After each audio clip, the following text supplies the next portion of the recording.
Hello, welcome everyone to San Francisco Design Center Sessions for the week of April 13th.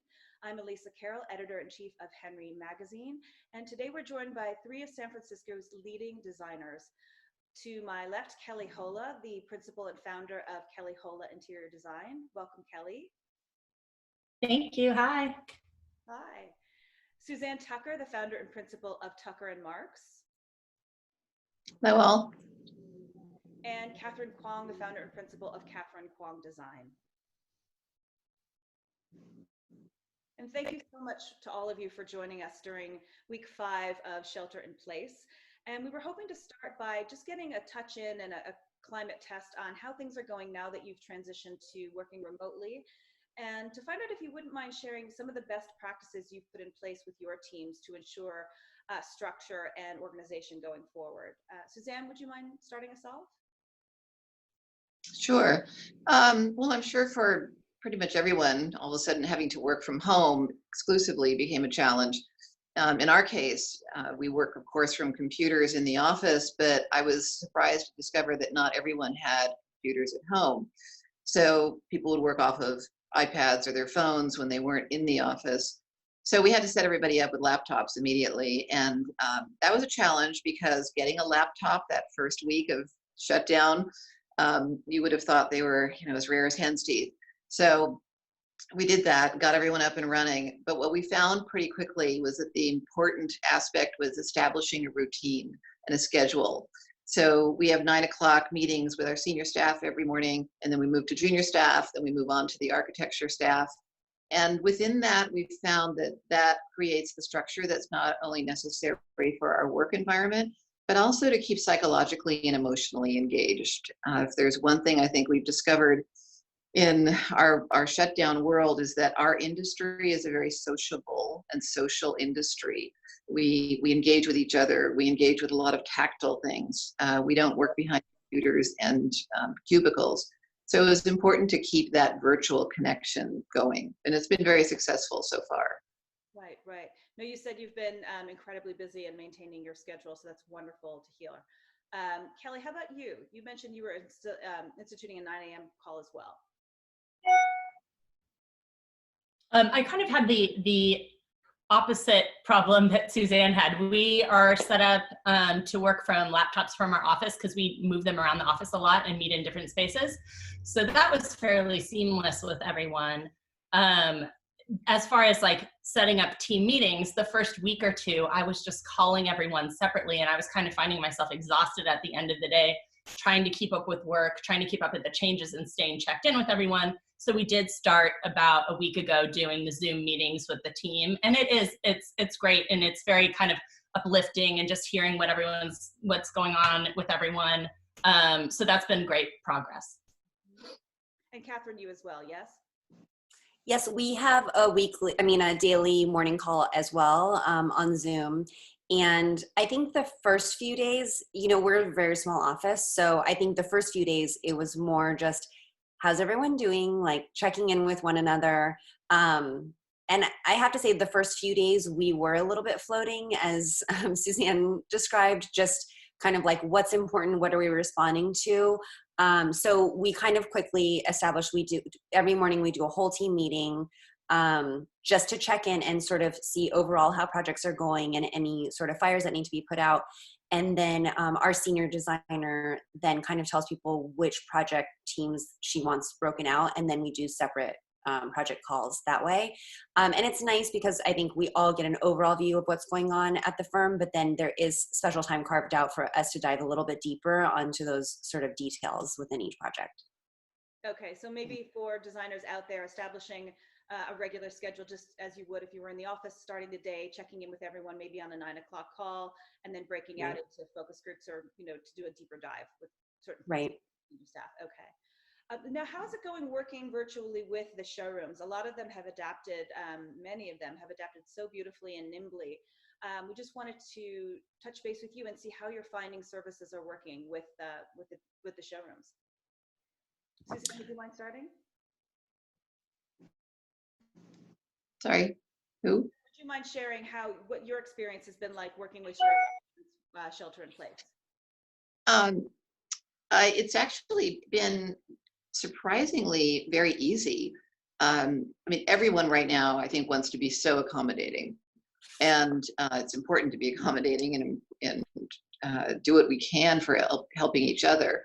But what I've found is that the showrooms are, on it as far as sending you whatever you need, to different addresses. I've got contractors sending samples. I've got, textiles, everything coming from every which way, because people have been very responsive, recognizing that you can't stop. We've got to keep our projects going.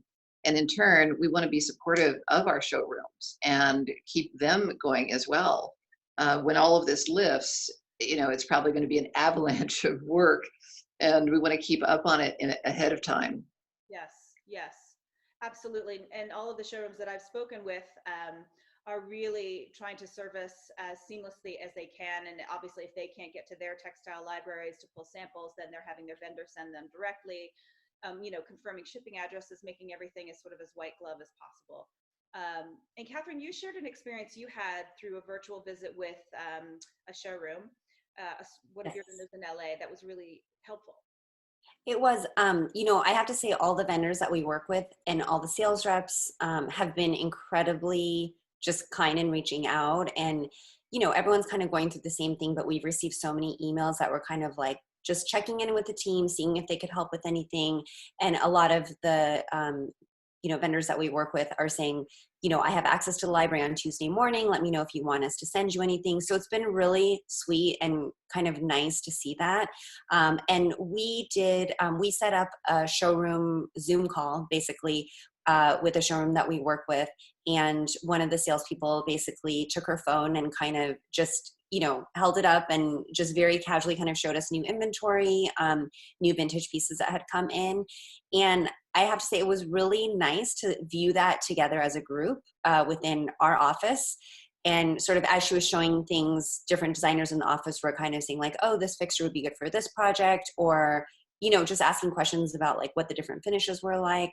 So in a way, that was something that we hadn't done in a really long time, is shop together as a group, but it was really nice. And I think all the vendors are being so accommodating and trying to think outside the box and, kind of let us know what options are available to us right now. Right. And you had mentioned too, that that's a way of seeing things actually in real time, what is available. So if instead of perhaps online for certain things, you could see literally right there in front of you what the options are. Yeah. And a lot of the showrooms, like, we know what they carry, but it's still it was kind of nice on the video call to see everything in scale and just kind of like in real life. It was nice. It was kind of like a reminder that that's how we should be shopping, is in real life when we are able to. And it was really helpful. It was kind of like a nice way for us to, as an office, see everything and just like get a little spark of, new items to source from. Right. Mm-hmm. Right. And Suzanne, you had mentioned that there were makers that had been reaching out to you, some smaller craftspeople reaching out to let you know that they had the capacity to work, and that had been really helpful. Yes, extremely so. And also, I think, reassuring that, orders that are placed are going to follow through, and that there's new orders coming in. So they want to keep their staff busy and working, as we all do with our own staff. And because this will end. And you don't want to lose people. So they have reached out, made sure that, what can we do to accommodate you? How do we get this going? Some of them have skeleton staffs. They're able to keep working.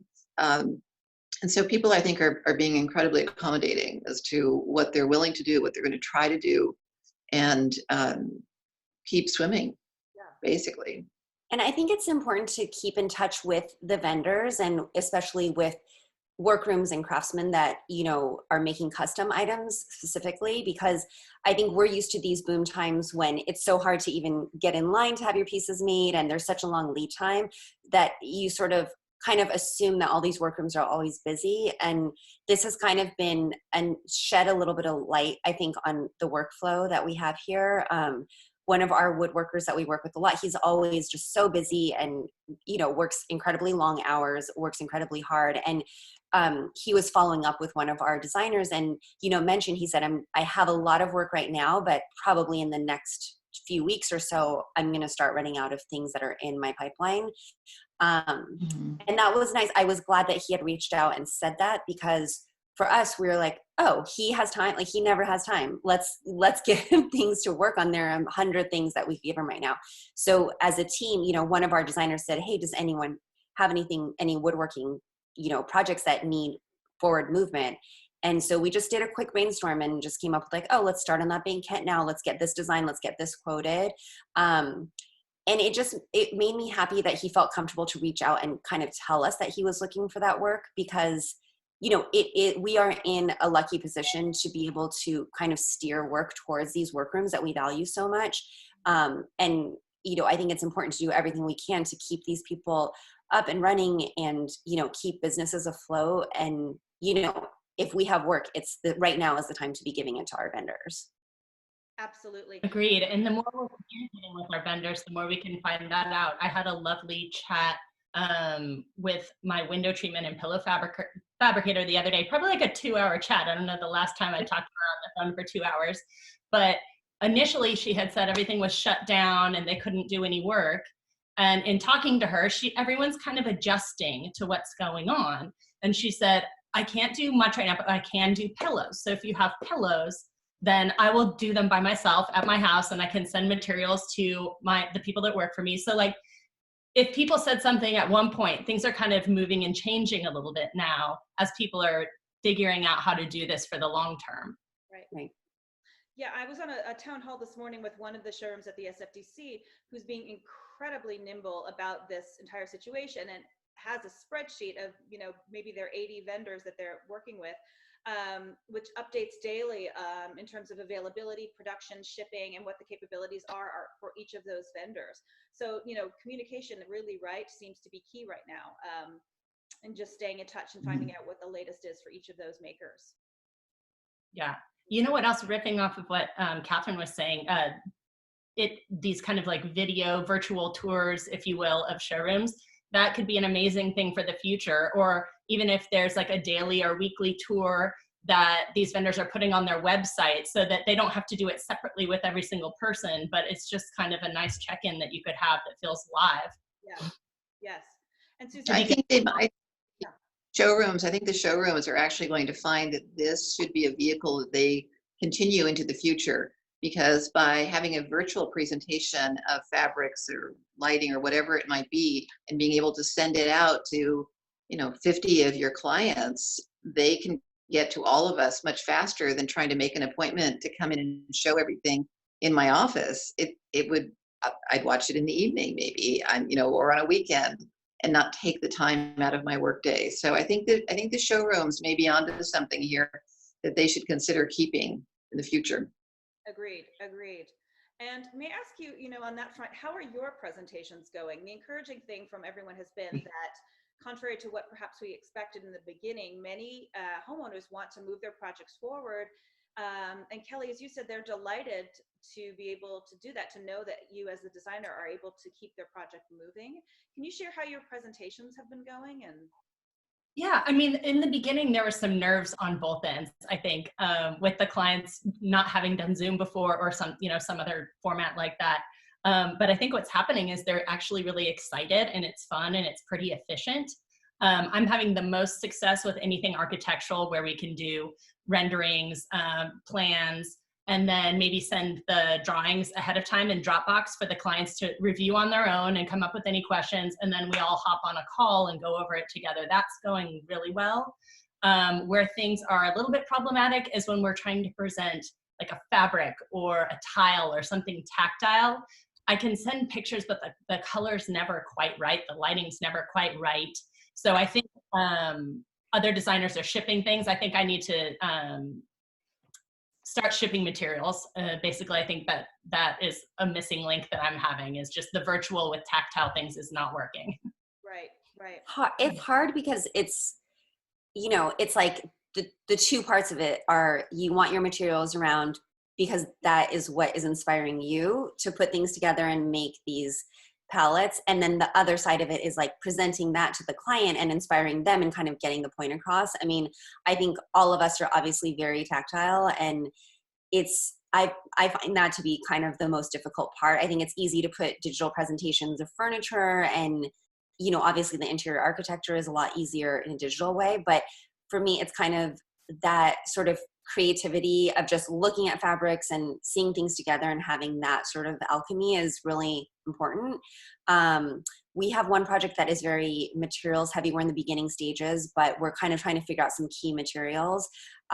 So actually we have like I said, we have a small office. So one of the designers was going to the office to get files, and she's a junior designer, and she kind of laid out a bunch of materials from our library, and had one of the senior designers then go in the next day and kind of look at it and edit through and sift through, which obviously isn't the most efficient thing possible, but it was just something we had to do to kind of get that eye on it and get that sort of in-person feel, in order for us to then put it in a presentation for the clients.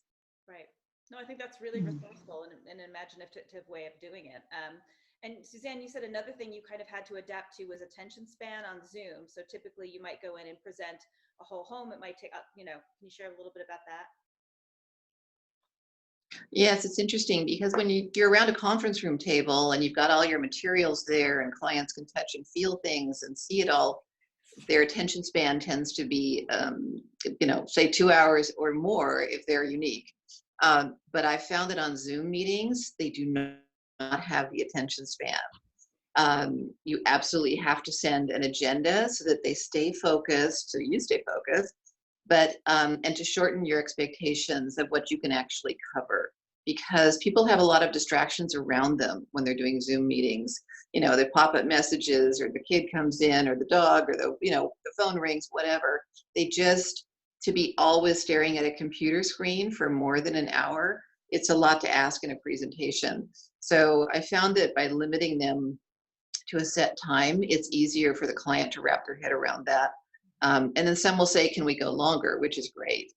The other thing I did find our sort of second week was that in sending off the materials for approval to a client, they were in a remote location. And so I said, well, I'll put a return label in for you. And then I said, do you have tape to seal up the box? No, I have no tape. So I sent her tape and bubble wrap and the return label and the new sleeve to put the label in. And so that just to make it as easy as possible, because I had to get those samples back to then be able to send on for approval. And it worked. She did a good job. But I found things like that, start thinking the steps ahead to make it easier for the client, and in turn, it makes it easier for you and your staff. Excellent, amazing. And I know that, again, the showrooms are trying to be as accommodating as possible. Again, and when they're not able to access their fabrics or their materials, they're trying to work with the vendors to have them sent directly and do whatever they can to facilitate, keep projects moving forward. And I know in speaking with some of them, they've been incredibly appreciative of the fact that designers such as yourselves are continuing to quote, are continuing to place orders. And it's really, I think, invigorating and invigorating the community and keeping everybody kind of positive and moving forward. And that's what I kind of wanted to ask you now. What is the general tenor that you're feeling now that people are in kind of the 5th week of this? When you're talking to your clients or talking to your teams, how are people feeling now? Kelly, would you like to start? Yeah, I've actually had some great experiences with clients, like I said, with the Zoom calls and kind of getting comfortable with everything, getting really excited about things. I even had a client that in the first week was like, let's just hold everything. And I was like, are you sure? Because there's a lot we can get done from home here. She's like, yeah, let's just hold everything. And I talked to her earlier this week and she's like, my hesitation was, I didn't know if you guys were able to do it. If you're able to do it, then let's move forward. It's actually been fun for me and it's something for me to look forward to. And so that was nice to hear. So it's kind of like I said with the showrooms too. Things are kind of, you need to give it a minute to change and everyone to adjust. We were all waiting on what's going to happen. And then, as the stay at home was extended, everyone's like, okay, this is really happening. Now, how do we figure this out? So that's been nice to see those adjustments. Right. Mm-hmm. Right. For you?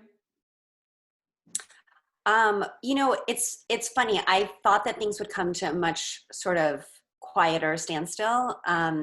And I think what I've realized is we're at home, but our clients are at home as well. And I think they're kind of like, if you're looking at the room that you just never pulled together, it's kind of like reminding you of all the things that you are planning on doing. And I think people react differently, but I think now that we're in this 5th week, you know, coming on our 5th week, I think people are kind of like, okay, we're done freaking out. We're done, you know, kind of, we're just a little bit more settled into the reality of what this means. So let's do something with this time.